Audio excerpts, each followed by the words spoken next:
एक 462 साल पहले एक लुटेरे ने अगर हमारे मंदिर को ध्वस्त किया है तो ये हमारे माथे पर कलंक है। अगर जब बाबरी मस्जिद रहेगी तो हिंदुओं पर ये कलंक हमें अपनी गुलामी याद दिलाता रहेगा।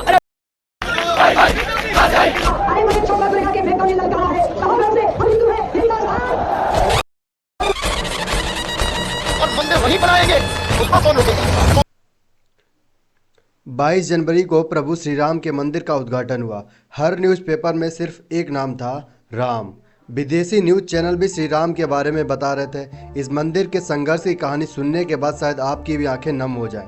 उद्घाटन के दिन हजारों साधु संतों ने भाग लिया। प्राण प्रतिष्ठा के समय बहुत से ऐसे संत थे जिनकी आंखें नम थीं। प्रभु के मंदिर को बनाने के लिए ना जाने कितने लोगों ने अपने प्राणों की आहुति दे दी। आज हम आपको 1528 से 2024 तक के संघर्ष की पूरी कहानी सुनाएंगे। बात 1500 ईस्वी की है, जब भारत की भूमि पर विक्रमादित्य जैसे राजाओं ने राज्य किया था। मध्यकाल तक आते आते इस देश के हिंदू राजा कमजोर और आपसी फूट का शिकार हो चुके थे। इसी मौके का फायदा उठाकर उज्बेकिस्तान के सरदार ने उठाया जहीरुद्दीन मोहम्मद बाबर। 1526 में बाबर ने हिंदुस्तान में मुगल सल्तनत की नींव डाली, आगरा को अपनी राजधानी बताया। 2 साल ही बीते थे कि उसकी नज़र अयोध्या के राम मंदिर पर गई, जहां प्रभु का मंदिर था। बाबर ने अपने सेनापति मीर बाकी को वहां भेजकर हिंदुओं के इस पवित्र मंदिर को तोड़ने का फरमान भेजा। 1528 में इस मंदिर को तोड़ दिया गया, जहां सदियों से हिंदू पूजा करते आ रहे थे। उस वक्त अयोध्या का व्यक्ति यही कह रहा था कि प्रभु आप आ जाओ। इस घटना के बाद सबकी आंखें नम थीं। उस विदेशी आक्रमणकारी ने उसी मलबे से वहां एक मस्जिद का निर्माण करवाया। हिंदुओं ने इस चोट से बहुत दुख पीड़ा महसूस की और वे चाहते थे कि इस मंदिर का निर्माण फिर से किया जाए। रामनवमी गुजर गई, कई दिवाली गुजर गई, 250 साल बीत गए। लोगों के दिलों में तुलसीदास जी की चौपाई और अवध के गीत थे, जिन्होंने राम मंदिर की इच्छा को जीवित रखा। इसके अलावा तुलसीदास जी के ये दोहे जो सिद्ध करते हैं कि बाबरी मस्जिद मंदिर तोड़कर बनाई गई थी। मंत्र उपनिषद ब्राह्मणव बहु पुराण इतिहास, जबन जराए रोष भर कर तुलसी परिहास। तुलसीदास जी कहते हैं कि क्रोध से यवनों ने बहुत से ब्राह्मण ग्रंथों, उपनिषद तथा पुराण को जला डाला। शिखा सूत्र से हीन कर वलते हिंदू लोग, भमरी भगाए देश ते तुलसी कठिन कुजोग। तुलसीदास जी कहते हैं कि ताकत से हिंदुओं की शिखा और यज्ञोपवीत से रहित करके उनको ग्रह विहीन कर दिया। बाबर बरबर आई के कर लीन्ही करवाल, हने पचार पचार जन तुलसी काल कराल। तुलसीदास जी कहते हैं कि हाथ में तलवार लिए हुए बाबर आया और लोगों को ललकार कर हत्या की। संबत सर बसु बाण नव, ग्रीष्म रीत अनुमान, तुलसी अवधि जड़ जवन, अनरथ किए अनखान। इस दोहे में यह बताया गया है कि कब मंदिर तोड़ा गया। सर यानी 5, बसु यानी 8, नव यानी 1, यानी विक्रम संवत 1585 में से 57 वर्ष घटा देने पर 1528 आता है, यानी ग्रीष्म काल में यवनों ने अनर्थ किया। राम जन्म यही मंद रही, तोड़ी मस्जिद बनाए, जबहि बहुत हिंदू हते, तुलसी की नहीं हाय। जन्म भूमि का मंदिर नष्ट कर वहां एक मस्जिद बनाई गई। लेओ मीर बाकी अवध मंदिर राम समाज, तुलसी रोबत हृदय हति, त्राही त्राही रघुराज। मीर बाकी ने मंदिर तथा राम समाज को नष्ट किया। तुलसीदास जी ने हृदय से राम जी से प्रार्थना की, राम जन्म मंदिर यहाँ तसत अवध के बीच, तुलसी रच मसित तहे मीर बाकी खल नीच। तुलसीदास जी कहते हैं कि अयोध्या में राम मंदिर था, वहां नीच मीर बाकी ने मस्जिद बनाई। रामायण घर घट जह श्रुति, पुराण उपखान, तुलसी जबन अजान तय कईयों कुरान अजान। पुराण से संबंधित प्रवचन होते थे, वहां अज्ञानी अभिनव की कुरान और अजान होने लगी। बताया जाता है कि इन 8 चौपाई का जिक्र तुलसी दोहा शतक में किया गया है। 1857 तक आते आते मुगलों का सूरज डूब चुका था।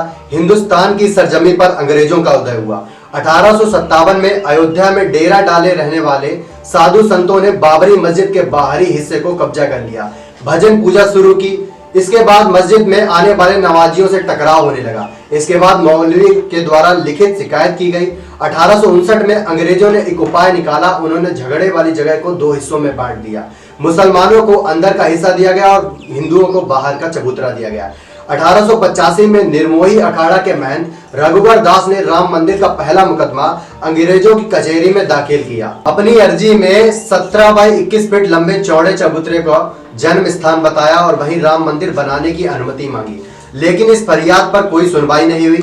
आखिरकार 1947 को देश आजाद हुआ और इसी के साथ राम के नाम की लहर फिर से चलने लगी। अयोध्या के बैरागी संघ अयोध्या में मंदिर देखना चाहते थे। 1 साल गुजर गया। आजादी के बाद भारत में नए कायदे कानून अमल में आए। इसके बाद एक घटना घटी जिसके बाद मस्जिद में ताला लगा दिया गया। इसके बाद हिंदू पक्ष की तरफ से एक मुकदमा गोपाल सिंह और दूसरा महंत रामचंद्र परमहंस के द्वारा दर्ज किया गया। इसके बाद तीसरा केस दर्ज हुआ। 10 साल बीत गए। 1961 में मुस्लिम पक्ष की ओर से पहला मुकदमा दर्ज किया गया।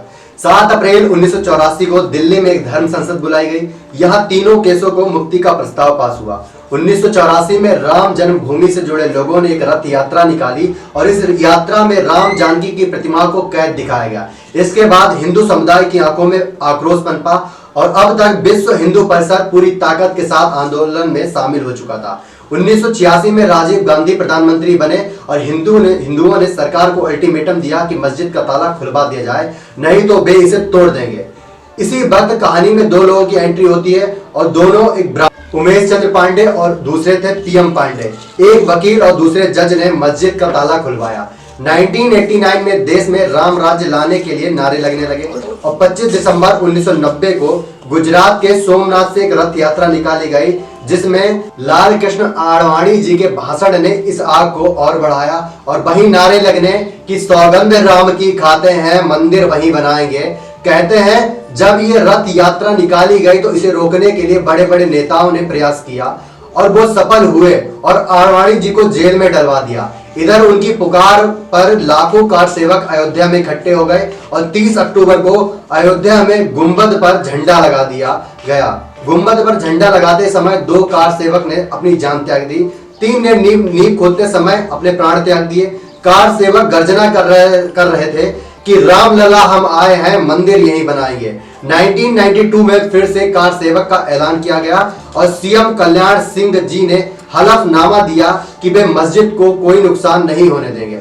लेकिन 6 दिसंबर 1992 को विश्व हिंदू परिषद और बजरंग दल और शिवसेना समेत सभी हिंदू संगठन के लाखों कार्यकर्ता ने मस्जिद के ढांचे को गिरा दिया।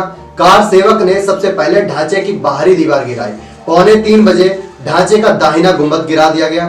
शाम 4:40 पर गुंबद तोड़ दिया गया। इसके बाद देश में काफी दंगे हुए। इसके बीच मामला कोर्ट में रहा और 2014 में प्रधानमंत्री नरेंद्र मोदी जी सरकार बनी तो राम मंदिर फिर सुर्खियों में आया। मई 2019 में मोदी जी दूसरी बार प्रधानमंत्री बने और 6 अगस्त को इस मामले की सुनवाई हुई और सुप्रीम कोर्ट ने कहा कि संपूर्ण 2.77 एकड़ की जमीन पर हिंदुओं का हक है। 5 अगस्त 2020 को प्रधानमंत्री नरेंद्र मोदी जी ने मंदिर निर्माण के लिए भूमि पूजन शुरू किया। 22 जनवरी को 2024 को प्रभु श्री राम के मंदिर में भगवान विराजमान हो चुके हैं। प्रभु की मूर्त इतनी सुंदर है कि हर व्यक्ति को मोह ले। 1500 ईस्वी में बाबर ने अपनी फौज भेजकर मंदिर को तोड़वा दिया और आज बाबा बजरंग बली की कृपा से हिंदुओं की इतनी फौज इकट्ठी हो चुकी है कि मंदिर की धूल तक को ऐसे लोग हाथ ना लगा सके।